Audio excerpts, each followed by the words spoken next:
Class 6 থেকে প্রেম আর দীর্ঘ 12 বছর ধরে একে অপরের হাতে হাত রেখে এই দিনটার জন্য ওয়েট করেছিলাম আর অবশেষে সেই দিনটা আমাদের চলে আসছে আলহামদুলিল্লাহ। ফ্ল্যাশব্যাক। হ্যালো এভরিওয়ান, আসসালামু আলাইকুম। আমি মির স্বপ্না হোসেন। তো আজকে আমি তোমাদের সাথে শেয়ার করতে যাচ্ছি আমার বিয়ের দিনের ভিডিওটা। আর এই যে দেখতে পাচ্ছি, এটা হচ্ছে বিয়ের আগের দিন রাতে। তোমাদের ভাইয়ার কেনাকাটা কিছুই হয় নাই, বেচারা আমার পিছনে 3-4 দিন ঘুরতে ঘুরতে তার নিজের মার্কেটই করা হয়নি। আসলে আমাদের হাতে সময় একদমই কম ছিল। ধরো আগে শুক্রবারে আমাদের কাবিনের ডেটটা ঠিক করা হয়েছে, পরের শুক্রবারে কাবিনটা হয়ে গেছে, যার কারণে মাঝখানে এই 7 দিনে আমরা যতটুকু পেরেছি করার চেষ্টা করেছি। যেহেতু আমাদের এটা কাবিন ছিল, যার কারণে আমাদের প্রত্যেকটা জিনিস অনেক বেশি সিম্পল রাখার চেষ্টা করেছি। আর আমাদের বিয়ের ড্রেসের কালার থিম ছিল হোয়াইট আর গোল্ডেন, এটা অনেকেই জানো। তো ওই অনুযায়ী আমরা হচ্ছে একটা পাঞ্জাবি আর একটা কোটি খুঁজছিলাম। তো ফার্স্টে একটা শোরুমে যাওয়ার পরে ওইখানে তেমন একটা পছন্দ হয়নি, যার কারণে এই দোকানে আসার। এখানে ভাইয়াদের হিউজ কালেকশন ছিল, ভাইয়ারা একটার পর একটা অনেকগুলো কালেকশন দেখাইছে। এই দোকানের প্রত্যেকটা ভাইয়াই অনেক বেশি আন্তরিক ছিল। তো এরপরে দেখো সুন্দর একটা কোটি দেখাচ্ছিল, বাট এই কোটিটা তোমাদের ভাইয়ার সাইজে আমরা পাইনি। তারপরে হচ্ছে লাইট ওয়েটের মধ্যে এই কোটিটা আমার বেশ ভালো লেগেছিল, আমার পছন্দই তোমাদের ভাই এই কোটিটা নিয়েছে। তো এখন যেটা দেখতে পাচ্ছ, এটা হচ্ছে বিয়ের দিনের ভিডিও। আমি হচ্ছে আমার নিজের মেকআপটা নিজেই করছি। আর আজকে আমার বিয়ের লুকটা আমি একদমই সিম্পলের মধ্যে রাখছি। দেখতেই পারছো আই লুকটা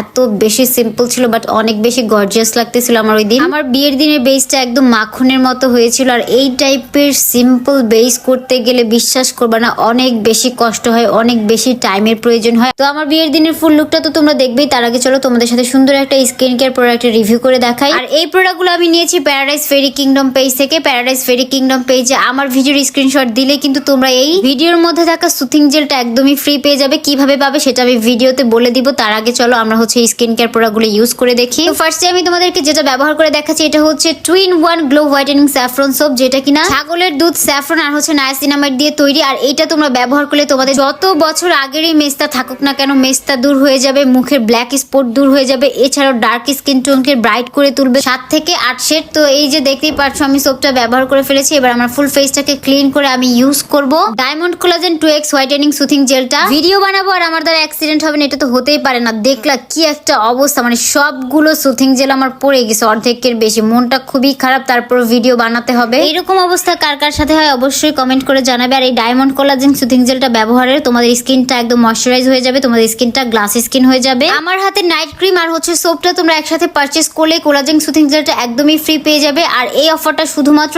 আমার অডিয়েন্সদের জন্য। অফারটা পেতে হলে অবশ্যই তোমাদেরকে ইনবক্স করতে হবে প্যারাডাইস ফেরি কিংডম পেজে। অবশ্যই আমি পেজটা ট্যাগ করে দিব। এছাড়াও যারা টিকটক থেকে দেখছো, টিকটক আইডিটাও আমি ট্যাগ করে দিব। এতক্ষণ তো তোমরা ডে টাইমের স্কিন কেয়ার দেখলে, এখন হচ্ছে দেখাচ্ছি রাতের স্কিন কেয়ারটা। আমি ভালোভাবে লো হোয়াইটেনিং স্যাফরন সোপটা দিয়ে আমার ফুল ফেসটাকে ক্লিন করে নিয়েছি। এবার আমি ইরানি বিউটি সিক্রেট হোয়াইটেনিং নাইট ক্রিমটা অ্যাপ্লাই করব। যারা কিনা ঈদের আগে 7 থেকে 8 শেড ব্রাইট হতে চাচ্ছ, তারা চাইলে কিন্তু আজকের এই দেখানো স্কিন কেয়ার প্রোডাক্টগুলো নিয়ে নিতে পারো। আর আরেকটা কথা, ভালো প্রোডাক্ট কিনতে হলে অবশ্যই তোমাদেরকে টাকা একটু বেশি দিয়ে প্রোডাক্ট পারচেস করতে হবে। স্কিনের ক্ষেত্রে কোনো ধরনের কম্প্রোমাইজ তোমরা করো না। কম দামের প্রোডাক্ট খুঁজতে গিয়ে তোমাদের স্কিনের 12টা তোমরা বাজিও না। অরিজিনাল প্রোডাক্টের পেজগুলো চিনিয়ে দেওয়ার দায়িত্ব আমাদের। আর বুঝে শুনে তোমাদের স্কিন প্রবলেম অনুযায়ী প্রোডাক্ট পারচেস করার দায়িত্বটাও কিন্তু তোমাদের। যাই হোক, দেখতেই পারছো এদিকে আমার বান্ধবীরা মিলে আমাকে হচ্ছে রেডি করিয়ে দিচ্ছে। আর এই যে দেখতে পাচ্ছ চম্পা, ও আমাকে এত বেশি সহ্য করে, মানে আমি অনেক বেশি মাথা গরম একটা মানুষ, হুটহাট করে রেগে যাই। ওকে আমি ওই দিন এত বকাবকি করছি, আমার মনে হয় না ওর মতো করে অন্য কোনো বেস্ট ফ্রেন্ড এইভাবে আপনাদেরকে সহ্য করতে পারবে। মানে আমি যেই পরিমাণে ওকে বকাবকি করি, ও সবকিছু সহ্য করে নেয়, কারণ আসলে ও আমার সাথে চলতে চলতে বুঝে গেছে আমার মাথা তার যে 4-5টা ছেঁড়া আছে সেটা। তো এই যে দেখতে পাচ্ছেন মেয়েটা আমাকে হেল্পও করতেছে, আর প্রত্যেকটা মুহূর্তে ওর সাথে আমি অনেক বেশি চিল্লাচিল্লি করতেছিলাম।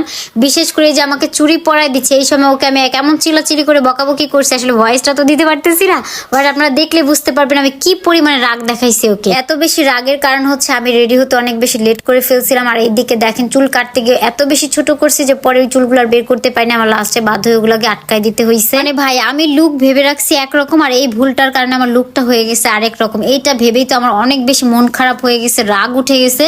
তো যাই হোক, দেখতেই পাচ্ছেন বান্ধবীর সাথে কেমন করতেছি। বান্ধবী সো সরি রে, তোর সাথে ওই দিন অনেক খারাপ ব্যবহার করছি। আসলে বেস্ট ফ্রেন্ডরা তো বেস্ট ফ্রেন্ডই হয়, তাই না? তো এইদিকে আমার আরো 2টা বেস্ট ফ্রেন্ড দাঁড়ায় ছিল, আসলে ওরা একদমই নিকাবি, যার কারণে ওদেরকে আমি ক্যামেরার সামনে আনি না, ওরাও আসে না। এই যে দেখতেই পাচ্ছেন লুকটা প্রায় কমপ্লিট হয়ে গেছে। আর আরেকটা কথা, এর আগের ভিডিওগুলোতে অনেকে আমাকে কমেন্ট করেছেন, ভালো কমেন্টও করেছেন, খারাপ কমেন্টও করেছেন। অনেকে এইভাবেও কমেন্ট করেছেন যে পুতুলের বিয়ে দেখতেছি নাকি, ফ্যামিলির লোকজন কই। ভাই, এটা হচ্ছে কমন সেন্সের ব্যাপার। আমি ভিডিও বানাই দেখে যে আমার 14 গোষ্ঠী এসে এসে আমার ভিডিওর মধ্যে থাকবে, ব্যাপারটা এরকম না। আমি সবার পারমিশন নিয়েই ভিডিও বানাই।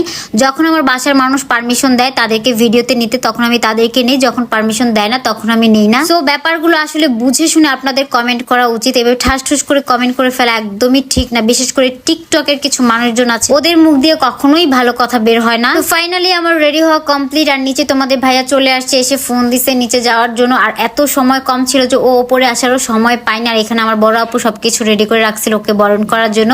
তো যাই হোক, ওইটা আর হয়ে ওঠে না, কারণ রাত অনেক হয়ে গেছিল। আর নিচে তো যে আমি পুরাই সারপ্রাইজ। আমি বলছিলাম ওকে শুধু ওর বাইকটা নিয়ে আসতে, আমি জানতামই না যে ও এতগুলো বাইক নিয়ে আসবে। মানে প্রায় 8-10টা বাইক নিয়ে আসছিল, সকল বন্ধুরা মিলে আসছিল।